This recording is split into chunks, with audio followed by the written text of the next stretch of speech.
A doctor signed the certificate, declaring the truth beyond question. But what if the diagnosis itself was the most dangerous lie of all?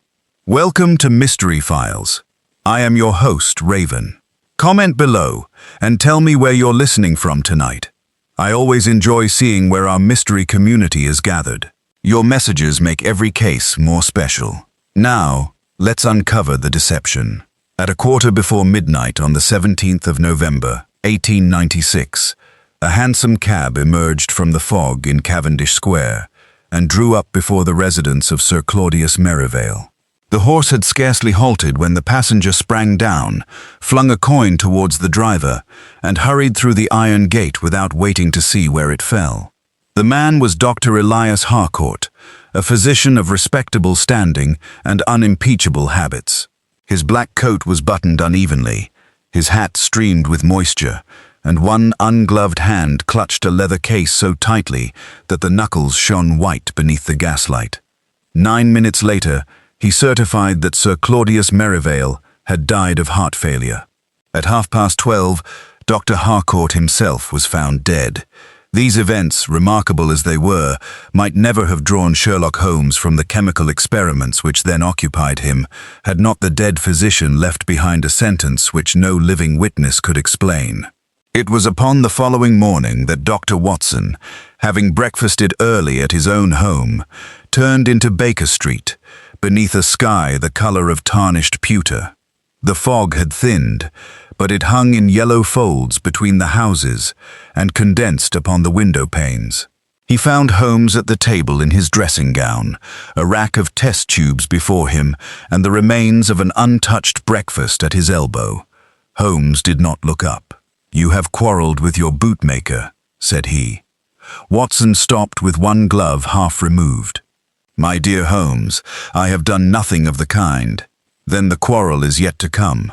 And upon what slender foundation do you construct that prophecy?"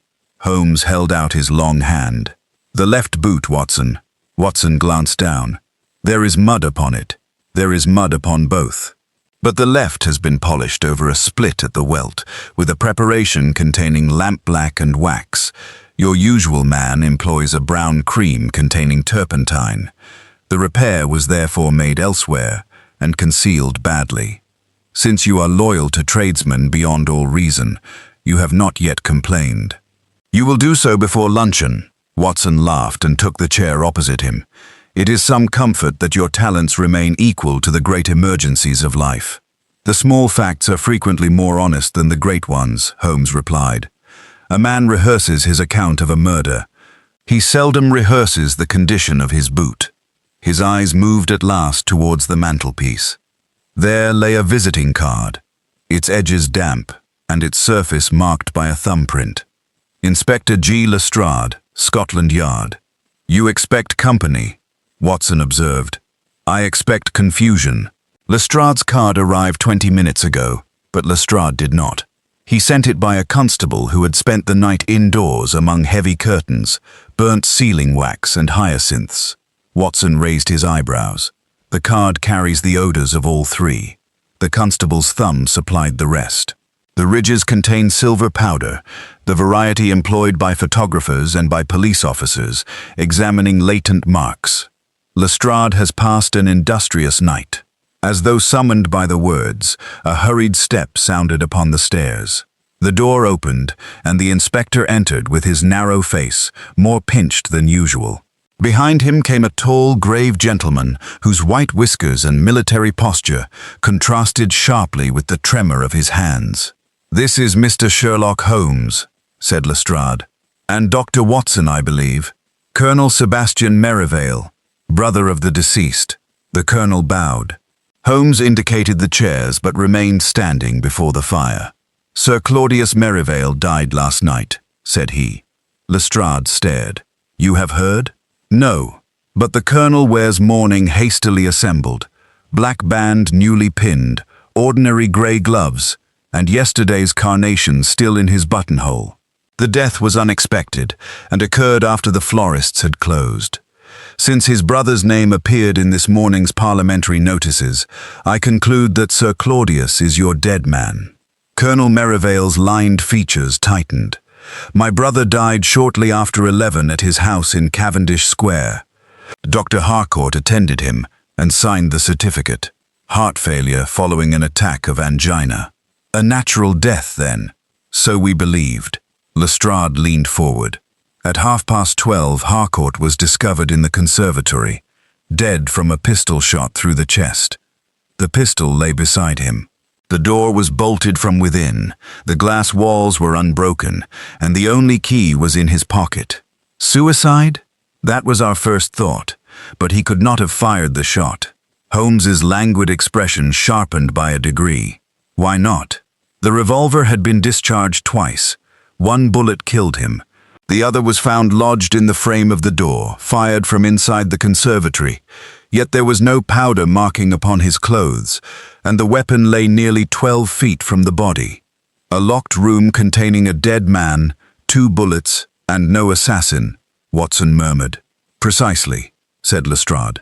But that is not the worst of it. He drew a folded sheet from his pocket and laid it upon the table. The paper was headed with Dr. Harcourt's name and Harley Street address. Beneath these appeared the formal declaration of Sir Claudius Merivale's death, written in a hurried but legible hand. Holmes bent over it without touching it. You will observe the final line, said Lestrade. Below the physician's signature, squeezed into the narrow margin, were 7 words. I certify the death, but not the truth. For several seconds, Holmes remained motionless.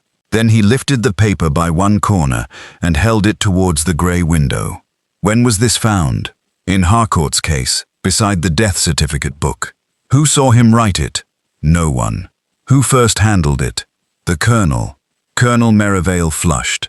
I opened the case because I wished to discover whether Elias had left any explanation. He was my oldest friend.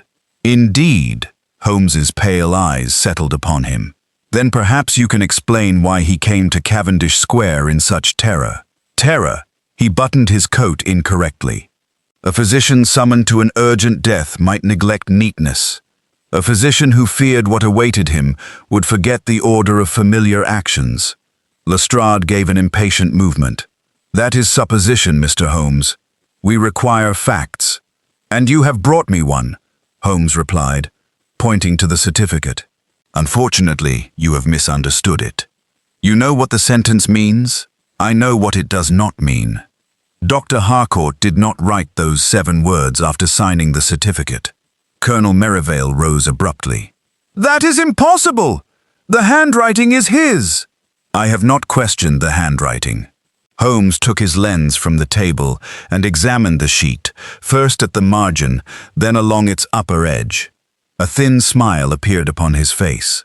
The ink of the signature contains iron gall and has bitten slightly into the paper. The ink of the final sentence lies upon the fibers with a faint violet bloom. 2 inks, used at different times. More curious still, the supposed last line was written before the certificate above it. Lestrade's mouth tightened. How can you tell that? The paper was folded across the margin, while that lower ink remained damp. The certificate text passes over the resulting smear. Someone wrote the warning first, folded the sheet, and later opened it to complete the medical declaration. Watson felt the familiar thrill, which announced that beneath the apparent puzzle lay another, darker construction. Then Harcourt knew before examining Sir Claudius that the death certificate would be false. Holmes turned from the window. No, Watson, you go too far. We know only that somebody expected a lie to be certified. At that instant, Lestrade produced a small object wrapped in tissue and placed it beside the paper. It was a brass key, blackened at the bow by smoke or chemical action. A thread of bright blue silk clung to one tooth. This was in Harcourt's waistcoat pocket, said the inspector. It does not fit the conservatory, his medical case, or any door in the house. Holmes glanced at it once. His expression changed so swiftly that Watson almost doubted he had seen it. The indifference vanished. The hawk had sighted movement in the grass. Colonel Merivale, he said, how many clocks are there in your brother's study? The colonel blinked. 1. A French ormolu clock upon the mantel. And did it keep good time? It was never permitted to lose a second. Holmes reached for his coat. Then Sir Claudius Merivale did not die at 11 o'clock. Lestrade sprang to his feet. But 5 people heard the clock strike, while Dr. Harcourt stood beside the body. I do not doubt it. Then what are you saying? Holmes slipped the mysterious key into its tissue wrapping and handed it back. I am saying, Lestrade, that a clock may tell the truth and still certify a lie. We shall go to Cavendish Square at once. Until I have seen the dead man's hands, no one is to touch the flowers, the fireplace, or the drawing-room curtains. The curtains? Yes. Your constable has already brought me their evidence. Holmes strode towards the door. Watson followed, catching up his hat and cane, while behind them Lestrade muttered a protest concerning theatrical methods. On the stairs, Holmes paused and looked back at the colonel. One further question. Was Sir Claudius left-handed? No. He wrote with his right. Excellent. The colonel stared at him. Why should that be excellent? Because, said Holmes, if your answer had been otherwise, we should merely have had 2 deaths to investigate. As matters stand, I believe we have 3. And with that singular declaration, he descended into the waiting fog. The fog had thickened by the time the 4 men reached Cavendish Square, so that the houses appeared as somber islands rising from a yellow sea. Sir Claudius Merivale's residence stood behind black iron railings, its upper windows blind with drawn curtains. A constable admitted them, and Holmes paused immediately upon the threshold. The entrance hall was paved in white marble. Across it ran a narrow Turkey carpet, dampened at one edge by the boots of policemen. Holmes crouched beside this strip and examined it through his lens. 3 persons entered after the rain began, said he. Lestrade, your constable, and a gentleman with an infirm right knee. Dr. Harcourt came earlier. Colonel Merivale frowned. My nephew Julian injured his knee while hunting, but Elias certainly arrived during the rain. He arrived while rain was falling, but he did not walk through it. His boots left no water upon the marble. The cab set him down at the gate, yet someone had spread this carpet from the door to the curb and removed it before the police came. I know of no such thing. Holmes rose. Then we have encountered the first courtesy shown to a terrified man. The study lay at the rear of the house. It was a high, oppressive room lined with legal volumes and political memoirs. Heavy crimson curtains covered the windows, and a fire smoldered beneath the ormolu clock. On a couch near the hearth lay Sir Claudius Merivale. Death had left little violence upon him. He seemed merely asleep, save for the rigid fingers of his right hand, which were closed about a fragment of blue silk. His left arm hung towards the carpet, and below it rested a silver snuff-box. Watson approached the body with professional care. Sir Claudius had been a large man, perhaps 65 years of age, with a broad forehead and a mouth accustomed to command. There was no wound, no discoloration, and no odor which suggested the common poisons. Heart failure is possible, Watson said. Almost every dead man's heart has failed, Holmes answered. The phrase describes a conclusion, not a cause. He examined the clenched hand, but did not disturb it. The silk matched in color the thread caught in the mysterious key, though the fragment in the dead man's grasp was broader and bore a line of silver embroidery. Colonel Merivale saw the resemblance. That must be from the drawing-room bell pull. Must it? Holmes asked mildly. The cords are blue silk. Then we shall hope that one of them has lately struggled with your brother. Lestrade moved towards the mantel. The clock stopped at 11:07. Harcourt arrived at 11:06, according to the hall clock. Everyone heard this one strike 11 while he was upstairs. Who is everyone? Myself, said the colonel. Julian, my niece Beatrice, Mrs. Vale the housekeeper, and Mr. Ambrose Keating, my brother's secretary. Holmes looked at the clock. Its gilt case was adorned with a figure of justice, blindfolded and holding a set of scales. He opened the glass door, touched neither hand, and bent close to the mechanism. "It stopped because it was made to stop," said he. A thread was passed through the winding aperture and caught in the escapement. "See the abrasion upon the brass." Lestrade peered inside. "There is no thread now. No, it broke or was withdrawn." The clock was transformed into a witness, and like many witnesses, it repeated what it had been instructed to say. "But we heard it strike. You heard 11 strokes. You assumed they marked 11 o'clock." Holmes turned to the fireplace. With the tongs, he separated the half-consumed papers among the coals. Most had crumbled beyond recovery, but one corner remained, bearing a line of embossed lettering. "St. Bartholomew's Hospital," Watson read.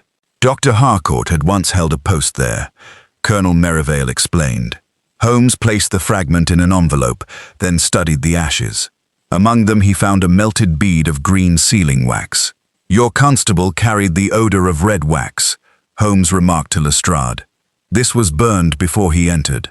Therefore another sealed document was destroyed elsewhere in the house." He crossed to the curtains, pressed the fabric between finger and thumb, and withdrew a long white hair. Colonel Merivale touched his whiskers uneasily. "Not yours," said Holmes. "This is coarse, hollow, and slightly singed. Horsehair from a wig or theatrical beard." Someone stood behind these curtains in disguise while Sir Claudius was still alive. Before Lestrade could reply, the door opened and a young woman entered. She was pale but composed, with dark hair gathered simply at her neck. A black gown set off the unusual brightness of her grey eyes. "Uncle Sebastian, Mrs. Vale told me Mr. Holmes had arrived." Colonel Merivale introduced his niece, Miss Beatrice Merivale. Holmes's gaze rested briefly upon the blue ribbon at her throat. Its silver-edged fabric resembled the fragment in the dead man's hand. Lestrade noticed it also. "May I ask whether Sir Claudius grasped your ribbon last night?" Beatrice's face lost its remaining color. "No, you quarreled with him," said Lestrade. "We disagreed." "About your engagement to Dr. Harcourt." Watson glanced at the colonel. The older man looked away. Beatrice raised her chin. "My uncle forbade it. Elias came here last night because I sent for him, but not to attend a seizure. Sir Claudius had agreed to speak with him, and within 2 hours both men were dead. Is that an accusation?" "It is a circumstance." Holmes had turned away from them. He was examining the snuff box below the dead man's hand. When he opened it, Watson saw that it contained not snuff, but a fine grey powder. "Do not breathe deeply," Holmes warned. He transferred a minute quantity to an envelope. Beneath the box, almost hidden in the carpet, lay a tiny crescent of transparent glass. "A broken medicine phial?" Lestrade suggested. "No, too thin." Holmes held it towards the window. On its curved surface clung a faint trace of gum and a single black fiber. "A spectacle lens," Watson ventured. "Much smaller." Beatrice suddenly gripped the back of a chair. "My uncle wore a glass eye," she whispered. "No one outside the family knew. He lost the right eye in India." All attention turned towards the body. Sir Claudius's eyelids were closed. Holmes leaned over him, and with Watson's assistance, gently raised the right lid. The socket beneath was empty. Colonel Merivale recoiled. Who would steal such a thing? "Someone who feared what it contained," Holmes replied. He looked again at the fragment of glass, and his eyes became cold and intent. A hollow artificial eye may conceal a rolled message, a jewel, or a key. Your brother's contained none of those when it was broken, yet the person who removed it believed otherwise. Lestrade gestured towards Beatrice's ribbon. "And the silk in his hand." Holmes approached her. "May I see the reverse of your ribbon, Miss Merivale?" She hesitated, then untied it. Holmes laid it beside the dead man's hand. The colors matched, but the silver embroidery did not. Beatrice's ribbon bore silver on both edges, while the torn fragment possessed it upon only one. "A close imitation," said Holmes. "Close enough to accuse her in poor light." Beatrice gave a faint cry of relief, but Holmes's expression remained grave. "Do not thank me yet." The imitation proves that the crime was prepared with considerable care. From somewhere above them came a heavy fall, followed by the crash of splintering wood.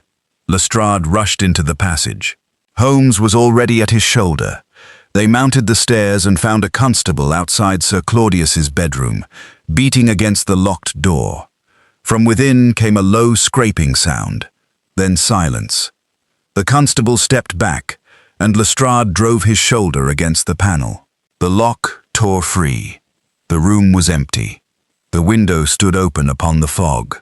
A rope descended from the sill, but when Holmes seized it, the upper length came away in his hands. It had not been fastened outside. It had been dropped from within to suggest an escape. On the carpet lay a broken dispatch box. Its green wax seals had been cut away, and its contents scattered. Among the papers was a photograph of Dr. Harcourt as a young hospital surgeon, standing beside 3 other men. The face of one had been violently scratched out. Holmes lifted the photograph. On its reverse, in Sir Claudius's handwriting, were 5 words. The doctor certified it before. The fog had thickened when they reached Cavendish Square, turning the neighbouring houses into pale, uncertain shapes. Sir Claudius Merivale's residence stood behind iron railings, its windows veiled by crimson curtains. A constable admitted them, and Holmes paused upon the marble threshold. A narrow Turkey carpet stretched from the door across the hall. Its outer edge was wet, but the polished floor beside it bore no footprints. "Who placed this here?" Holmes asked. Colonel Merivale looked surprised. "It has always lain there." "Not in that position. The brass rod has left an unfaded line 6 inches nearer the wall." Mrs. Vale, the grey-haired housekeeper, had appeared at the foot of the staircase. After some hesitation, she admitted that the carpet had been carried to the front gate shortly before Dr. Harcourt arrived. "Mr. Keating ordered it," she said. "He claimed the doctor must not bring mud into the hall." "An unusual concern during an emergency," Holmes remarked. The study lay at the rear of the house. It was a somber chamber lined with books and dominated by heavy red curtains. A fire smouldered beneath an ornate French clock, whose hands stood at 7 minutes past 11. Near the hearth, Sir Claudius Merivale lay upon a leather couch. Death had scarcely altered his stern features. His right hand was clenched upon his breast, while his left hung towards the carpet, inches above a silver snuff-box. Watson examined him carefully. There was no wound, no odor of poison, and no obvious mark of violence. "Heart failure is possible," he said. "Every death concludes in heart failure," Holmes replied. "Our concern is what persuaded the heart to fail." He studied the dead man's fingers. Between them appeared a fragment of blue silk, edged with a single line of silver thread. The same shade had marked the fibre caught upon the mysterious brass key. Lestrade pointed to the clock. Harcourt arrived at 11:06. Everyone heard that clock strike 11 while he was with the body. 1 minute later it stopped. Who heard it? The Colonel, Miss Merivale, young Mr. Julian Merivale, the secretary Ambrose Keating, and Mrs. Vale. Holmes opened the clock's glass door. Through his lens, he examined the winding aperture and the exposed mechanism. This clock did not stop by accident. A thread was passed through the opening and drawn tight against the escapement. Observe the fresh groove in the brass. "But the thread is gone," Lestrade protested, "removed after it had performed its duty. The clock was made to strike at a chosen moment and then fall silent. It is not evidence of the time, Lestrade. It is an accomplice." Holmes next turned to the fireplace. With the tongs, he separated the charred remains of several papers. One surviving corner bore the embossed words, "St. Bartholomew's Hospital." Among the ashes lay a bead of melted green sealing wax. Colonel Merivale shifted uneasily. "Dr. Harcourt served at St. Bartholomew's when he was young. My brother knew him there." "How long ago?" "Nearly 25 years. "And did Sir Claudius also practice medicine?" "No. He was attached to the colonial office." Before Holmes could pursue the point, the door opened and a young woman entered. She was slender and pale, with dark hair and clear grey eyes. A blue ribbon encircled the throat of her black dress. Colonel Merivale introduced his niece, Beatrice. Lestrade's gaze passed from her ribbon to the fragment in the dead man's hand. "You were engaged to Dr. Harcourt?" "I was." "Against Sir Claudius's wishes?" "Yes." "And you summoned the doctor here last night?" Beatrice gripped the back of a chair. "My uncle had promised to reconsider. Elias came to speak with him, not to treat him. Yet he signed the death certificate, because my uncle collapsed before he arrived." Holmes approached her. "May I examine your ribbon?" She removed it reluctantly.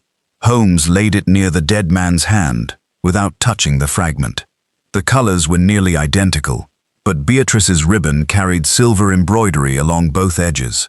The torn piece bore it upon only one. "This did not come from Miss Merivale," Holmes said. "It was selected because it resembled something she habitually wore." Beatrice exhaled sharply, though Holmes's face offered no comfort.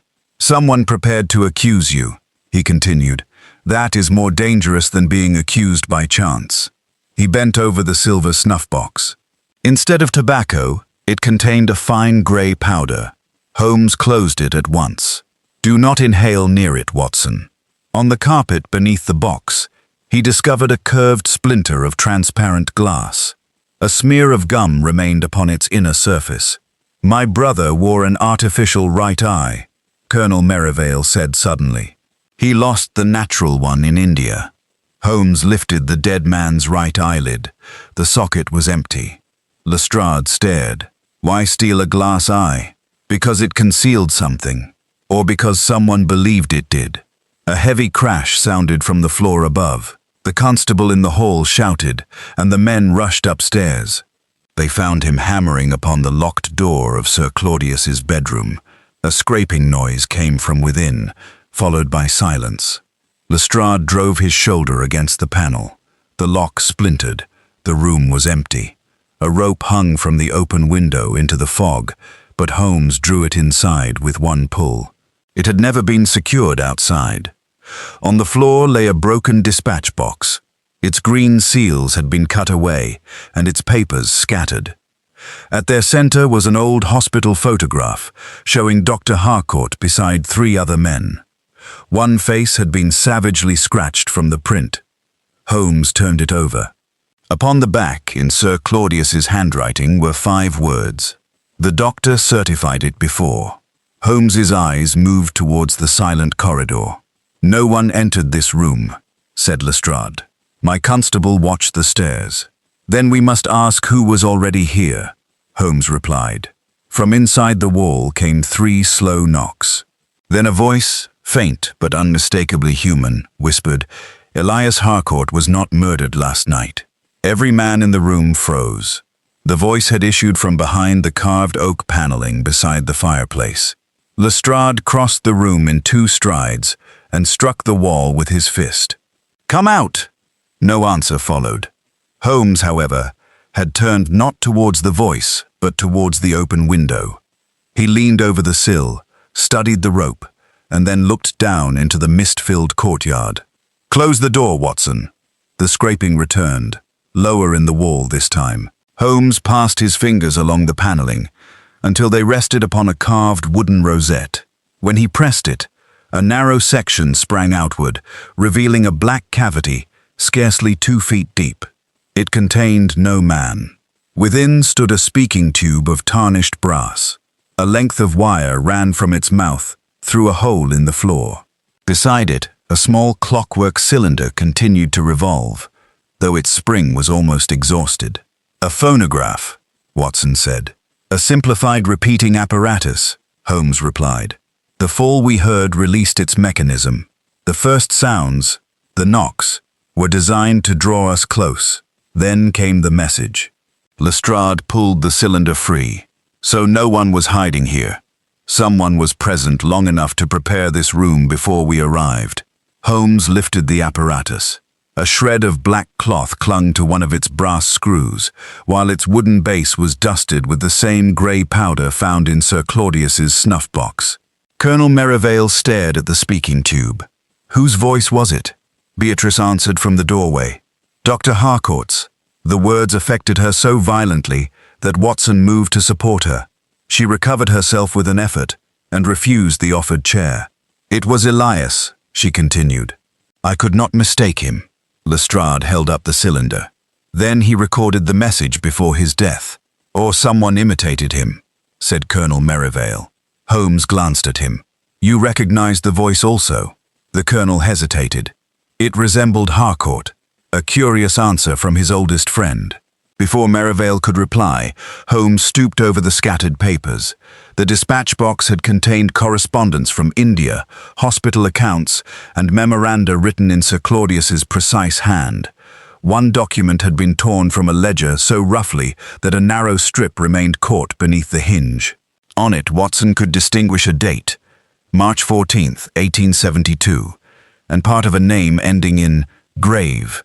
24 years ago, Lestrade observed. The period in which Dr. Harcourt served at St. Bartholomew's, said Holmes. He compared the strip with the old hospital photograph. On its lower edge, almost concealed by a crease, 4 names had once been written. Only 3 remained legible: Elias Harcourt, Claudius Merivale, and Ambrose Keating. The 4th had been removed with the scratched face. At that moment, a lean man of about 40 appeared in the doorway. His dark suit was immaculate, and a pair of gold spectacles lent severity to his narrow features. You wish to see me, Colonel?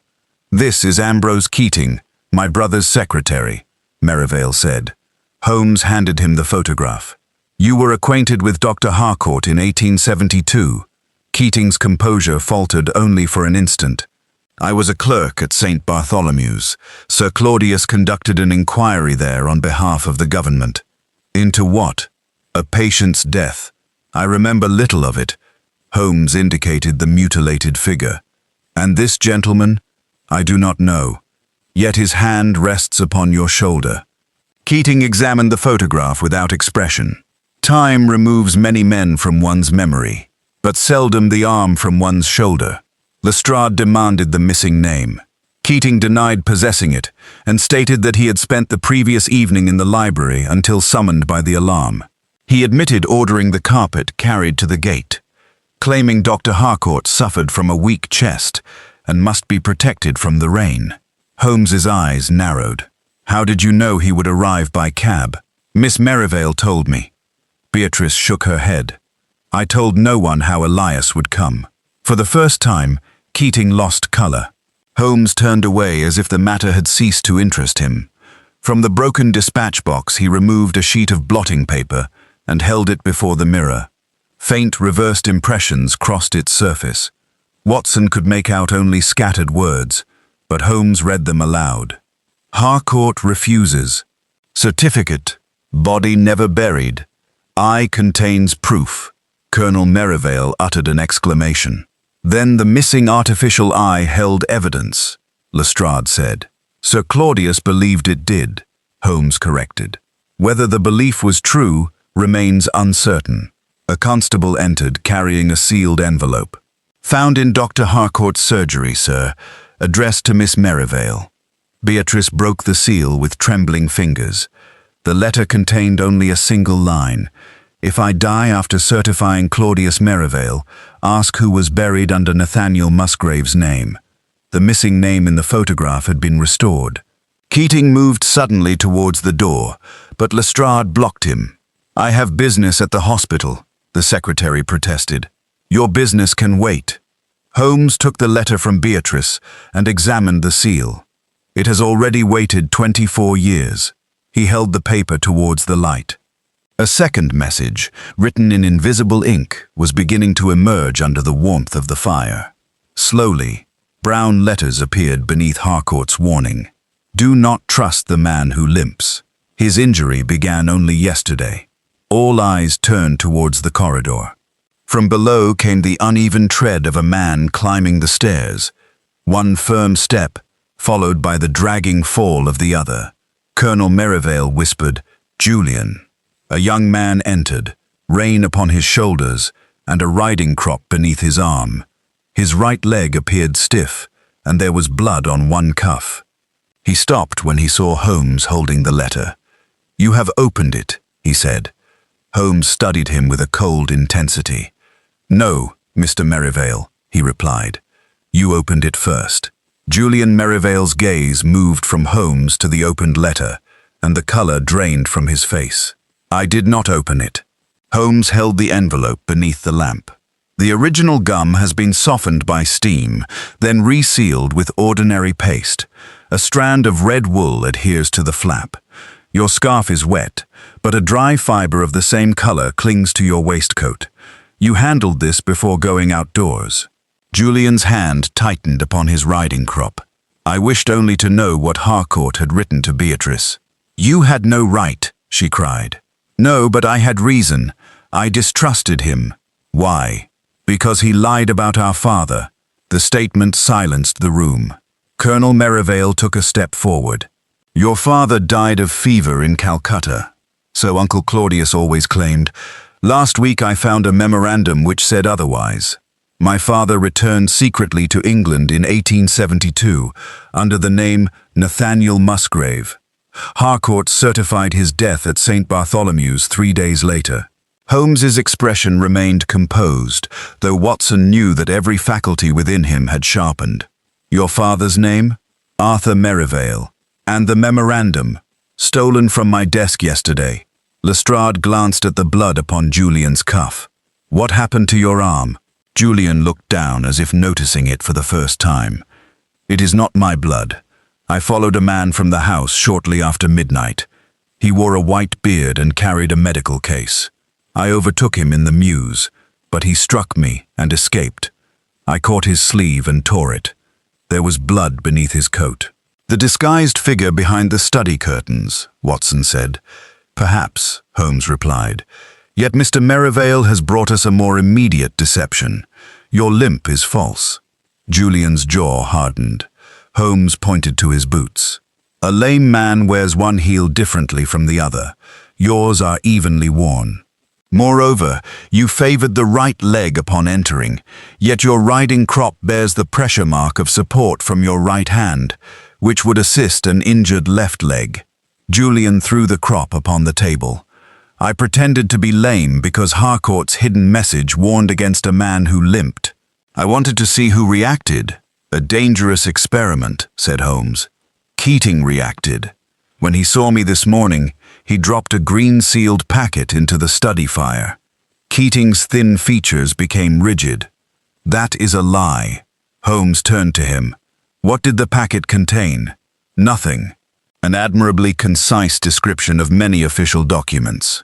Lestrade searched the secretary and found no papers, but in his breast pocket lay a small pair of scissors. A trace of green wax remained near the hinge. Keating gave a dry laugh. "Every desk in this house contains wax. You cannot arrest a man for carrying scissors." "Not yet," said Lestrade, "but I can prevent him from leaving." Holmes had meanwhile taken Julian's stained cuff between his fingers. After examining the blood, he brought it close to his nose. This did not come from a wounded man. Watson inspected the mark. Its color was unusually dark, and a sharp metallic odor rose from it. "Animal blood," he said. "Preserved perhaps with salt." "Precisely. The fugitive carried it to create evidence of injury. When Mr. Merivale tore his sleeve, a prepared bladder burst. Then he expected pursuit," Beatrice murmured. "He expected discovery," Holmes corrected. "The theatrical beard, the blood, the rope, the recorded voice, each is a clue designed to be found. Our adversary is not concealing his trail. He is constructing one." Holmes requested that Julian lead them to the mews. The party descended through the servants' passage and entered a narrow yard where the fog gathered between the stable walls. Near the gate, Holmes found fragments of black cloth and 3 spots of dried blood. Beyond them, a line of muddy impressions led towards Regent Street. Lestrade pointed triumphantly. "The fellow escaped that way." Holmes knelt beside the nearest mark, a boot print without a boot. He inserted his finger beneath the edge and lifted a complete impression from the mud. It had been stamped upon a thin sheet of gelatine. "The trail was laid like printer's type," Watson said. "Exactly. At the base of the wall, Holmes discovered a fresh scrape and a faint dusting of white powder. Above it stood a small shuttered window belonging to a disused coach room. The brass key found in Dr. Harcourt's pocket fitted its lock. Inside, the air smelled of chemicals and damp straw. Upon a table lay a false white beard, a torn black coat, a bladder containing sheep's blood, and several lengths of blue and silver silk. Beside them stood a bottle of grey powder bearing a chemist's label. Lestrade seized it. "Poison? Photographic magnesium," said Holmes. "Harmless in itself." A photograph hung from a clip above the table. It showed Dr. Harcourt lying dead in the conservatory. Watson moved closer, then stopped. In the photograph, the doctor's right hand was raised against his chest. When Watson had examined the body that morning, both hands had rested at his sides. Holmes turned the photograph over. One sentence had been written upon the back. "The dead man moved after the camera saw him." From the locked coach-house cupboard came a sudden cough. Lestrade drew his revolver. Holmes opened the door. A man collapsed forward, bound and gagged, his face bruised almost beyond recognition. Beatrice screamed his name. It was Ambrose Keating. Every eye turned towards the secretary who stood behind them. But the man in Keating's clothes had vanished into the fog. Lestrade sprang through the doorway, but the fog had swallowed the impostor. Beyond the coach house, 3 alleys opened into a maze of yards and passages. No footsteps sounded, and the mud bore only the artificial impressions already planted there. Holmes made no attempt to pursue. "Our man prepared his retreat before he prepared his disguise," said he. "A chase would reward him with precisely the confusion he desires." They carried the real Ambrose Keating into the house, where Watson cleansed the wound at his temple. The secretary had been drugged, but no serious injury had been inflicted. After several minutes, his eyelids fluttered. "Sir Claudius," he murmured. "He knows." "Sir Claudius is dead," said Holmes. Keating stared at him, then covered his face. "Who attacked you?" Lestrade demanded. "I cannot say. A man entered my room yesterday evening wearing a veil against the fog. Before I saw his face, he pressed a cloth over my mouth. I awoke in that cupboard. Then the impostor was already inside the house when Dr. Harcourt arrived," Watson observed. Holmes nodded. And since he knew Keating's habits, voice, and private history, he was no casual intruder. Keating's gaze fell upon the old photograph. "Where did you find that?" "In Sir Claudius's dispatch box." The secretary trembled. "Then he kept it." "You know the scratched figure," said Holmes. Keating resisted for several seconds before answering. "Nathaniel Musgrave was a medical student. Brilliant, reckless, and poor. He died after being accused of stealing hospital funds. According to Julian, Arthur Merivale was buried under Musgrave's name." "That is impossible." Holmes leaned closer. "You have used that word twice today, Mr. Keating. Facts are not discouraged by it." Keating swallowed. "There was a body, but I never saw its face. Harcourt certified it as Musgrave. Sir Claudius supervised the burial and ordered the records sealed. Why? I was a clerk. I obeyed. Yet you preserved something."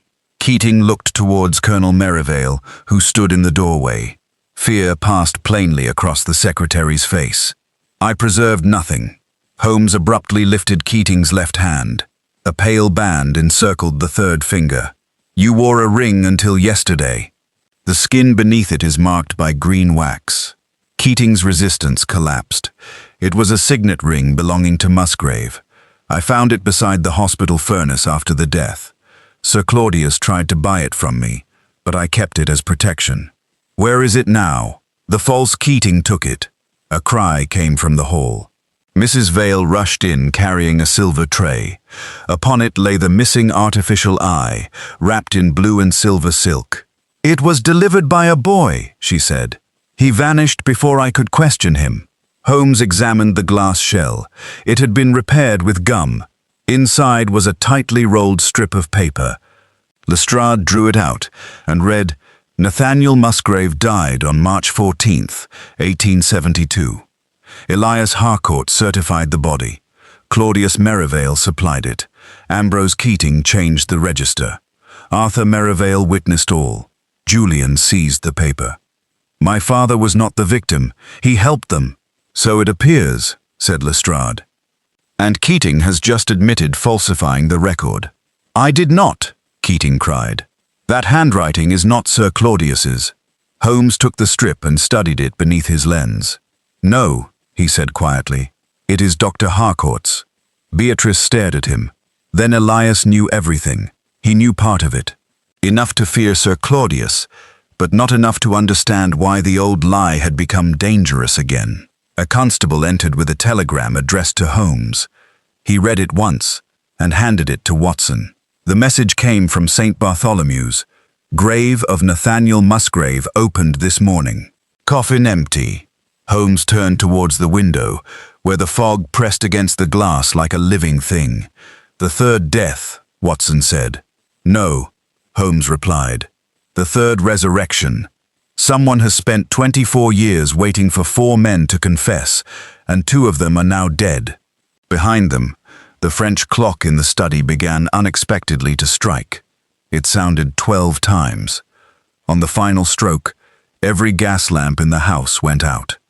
Darkness descended so completely that Watson heard Beatrice gasp before he could distinguish even the outline of the window.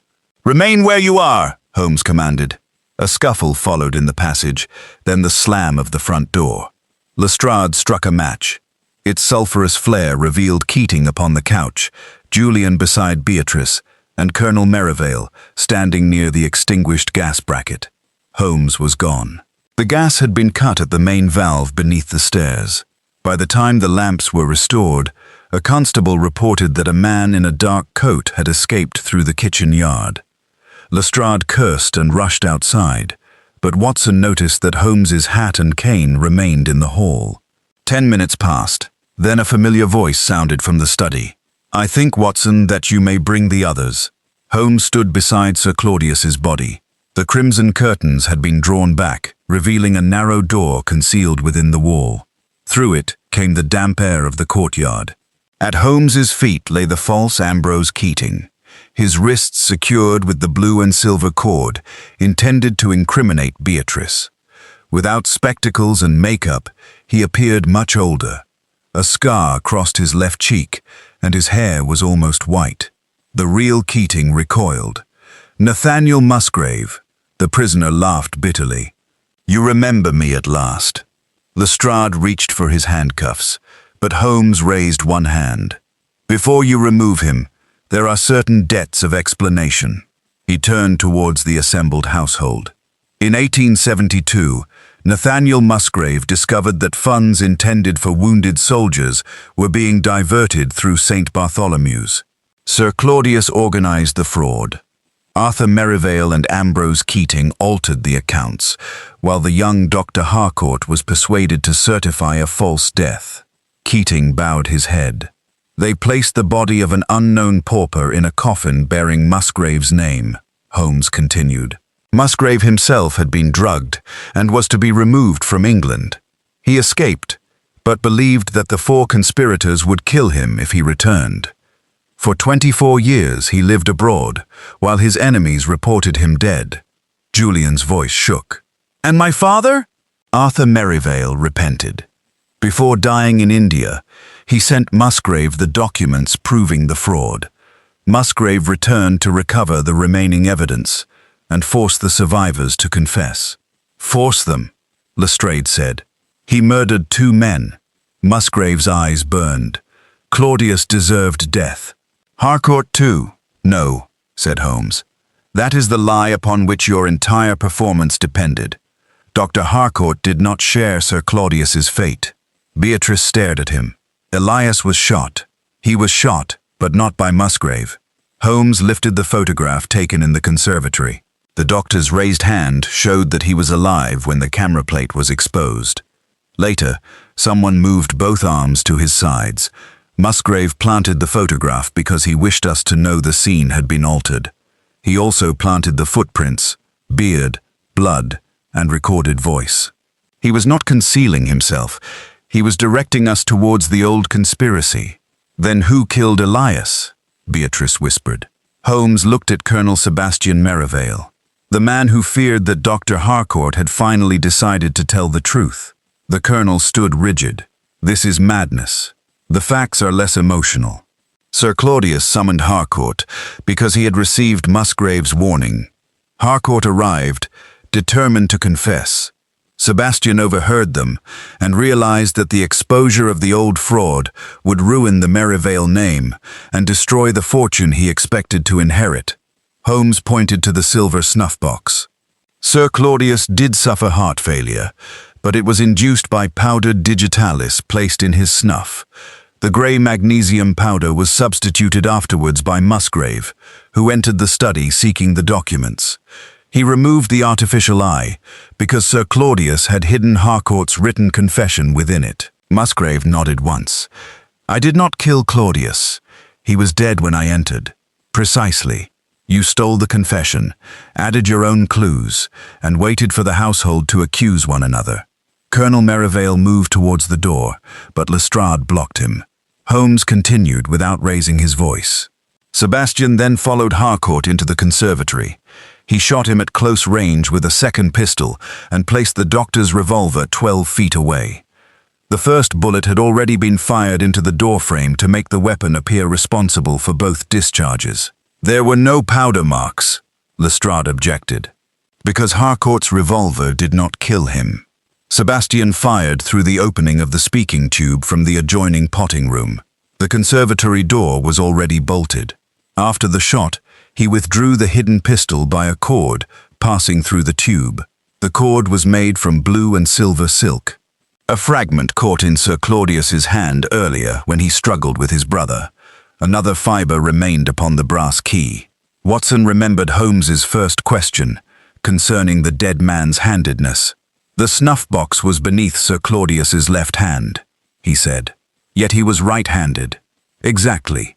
Sebastian placed it there after death, but from the wrong side of the couch. The apparent carelessness revealed where he had stood. The colonel gave a contemptuous smile. You have no weapon. Holmes drew aside the crimson curtain. Behind it, within the hollow wooden rod, rested a small pistol attached to a silk cord. The curtain carried the odor of burnt powder to Lestrade's constable. The white horsehair found there came not from a beard, but from the pistol-cleaning brush. You hid the weapon in the one place the police had been instructed not to disturb. For a moment, Sebastian seemed to shrink beneath the weight of the evidence. Then his hand flew inside his coat. Lestrade seized his wrist. A second revolver fell upon the carpet. Musgrave watched in silence as the handcuffs closed around Colonel Merivale. And this man? Lestrade asked, indicating him. He committed burglary, abduction, impersonation, and the manufacture of false evidence, said Holmes. But not murder. The law may judge his methods while remembering what drove him to them. Musgrave's expression softened for the first time. I wanted confession. You wanted vengeance dressed as justice, Holmes replied. The garments resemble one another in poor light. Keating then gave a complete statement. The hospital registers were recovered, together with Arthur Merivale's papers and Harcourt's confession. Julian learned that his father, though guilty of cowardice, had spent his final years attempting to repair the wrong. Beatrice mourned Dr. Harcourt, but she ensured that his confession cleared Nathaniel Musgrave's name. Several weeks later, Watson found Holmes at Baker Street, playing a melancholy phrase upon his violin. You knew Musgrave was in the house when the lights failed, Watson said. I knew the gas would be cut, because the clock had been connected to the valve. Musgrave's fondness for mechanisms had become predictable. And Sebastian, he alone recognized Harcourt's terror without being told of it. He also claimed the doctor was his oldest friend, yet would not say with certainty whether the recorded voice was Harcourt's. A guilty man fears that every voice is an accusation. Watson considered the dark ingenuity of the affair. So Harcourt certified a lie 24 years ago and died because he refused to certify another. Holmes drew the bow softly across the strings. No, Watson. He died because he waited 24 years to tell the truth. Falsehood is seldom strongest when first spoken.